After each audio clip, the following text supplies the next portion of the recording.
அனைவருக்குமே வணக்கம். சற்று முன் கிடைத்திருக்கக்கூடிய ஒரு மிக மிக முக்கியமான செய்தி ஒன்று வெளியாகி உள்ளது. சற்று முன் தேச துரோகம் செய்த முதல்வர் ஸ்டாலின், ஆளுநர் அதிரடி, இது மாதிரி பார்த்தீங்கன்னா செய்திகள் வெளியாயிருக்கு.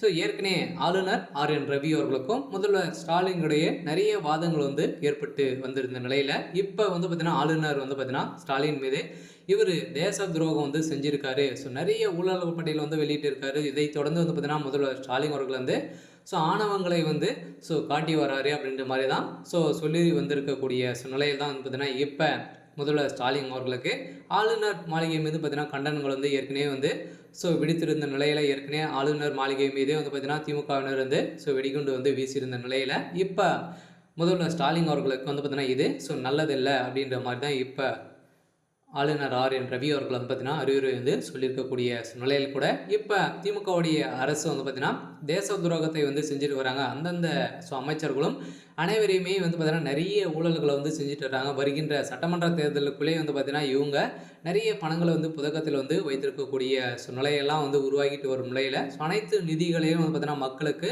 எந்த ஒரு நிதியும் போய் சேரவில்லை அப்படின்ற மாதிரி தான் குற்றச்சாட்டுகள் ஸோ வைத்திருந்த நிலையில் இப்போ இந்த வழக்கு ஆண்டின் முதல் சட்டப்பேரவை கூட்டத்தில் நடந்தது இல்லையா. இதில் ஆளுநர் உரையோடு தொடங்கியது வழக்கம். ஸோ தமிழ்நாடு சட்டப்பேரவை கூட்டத்தொடர் கடந்த 6ஆம் தேதி தொடங்கி நேற்று ஸோ 11ஆம் தேதி வரை பார்த்தீங்கன்னா நடைபெற்றது இல்லையா. ஸோ பார்த்தீங்கன்னா முதல் நாளே சட்டப்பேரவைக்குள் நுழைந்த ஆளுநர் ஆர்.என். ரவி தமிழ்தாய் வாழ்த்து பாடப்பட்ட உடனே அங்கிருந்து வெளியேறிய சம்பவத்தால் பார்த்தீங்கன்னா திமுகவினர் இதற்கு கடும் எதிர்ப்புகள் தெரிவித்திருந்தாங்க.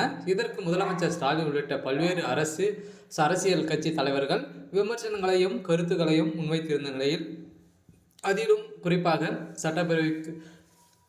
சட்டப்பேரவைக்கு ஆளுநர் வருகிறார், ஆனால் உரை இல்லாமலே போய்விடுகிறார் என அதனால் தான் அவர்களிடம் செயல்பாடுகளை சிறு பிள்ளைகள் கூட நினைத்து ஜீர்ணிக்க முடியவில்லை அப்படின்ற மாதிரி பார்த்தீங்கன்னா குற்றச்சாட்டுகள் முதல்வர் ஸ்டாலின் அவர்கள் வைத்திருந்தார். ஸோ இப்போ கடுமையான விமர்சனங்கள் எழுந்திருக்கக்கூடிய நிலையில் தான் இப்போ திமுகவில் நடக்கக்கூடிய விஷயங்களை பார்த்தாவே தேச துரோகம் முதல்வர் ஸ்டாலின் அவர்கள் செய்திருக்காரு. ஸோ ஆளுநர் ஆர்.என். ரவி அவர்களவே பார்த்தீங்கன்னா தரவிரைவாக பேசி வருகின்ற திமுகவுடைய அரசு மீது இப்போ குற்றச்சாட்டுகள் வைத்திருக்கக்கூடிய நிலையில் தான் இப்போ அறிவாலயமே பார்த்திங்கன்னா பெரும் கதி கலைக்கு போய் தான் இருக்காங்க. அதனால் ஆளுநர் ஆர்.என். ரவி அவர்கள் பார்த்தீங்கன்னா இப்போ முதல்வர் ஸ்டாலின் மீது வழக்கு பதிவு செய்து இப்போ இவர் நிறைய தேச துரோகங்கள் செய்து மக்களுக்கு எந்த ஒரு நலத்திட்டங்களையும் பார்த்தீங்கன்னா செய்து தராத ஒரு முதல்வராக தான் இருக்காரு அப்படின்ற மாதிரி பார்த்தீங்கன்னா இப்போ வெளியே இருக்கக்கூடிய ஒரு பரபரப்பான செய்தி வெளியாக இருக்குது. ஸோ அதனால் இப்போ முதல்வர் ஸ்டாலின் அவருடைய பதவிக்கு ஒரு மிகப்பெரிய கேள்விக்குறியாக வந்திருக்கு. சரி, ஓகே. ஸோ இன்றைக்கான அப்டேட் இதுதான். ஸோ மறக்காமல் நம்மளுடைய சேனலை சப்ஸ்கிரைப் பண்ணிக்கோங்க. தேங்க்யூ.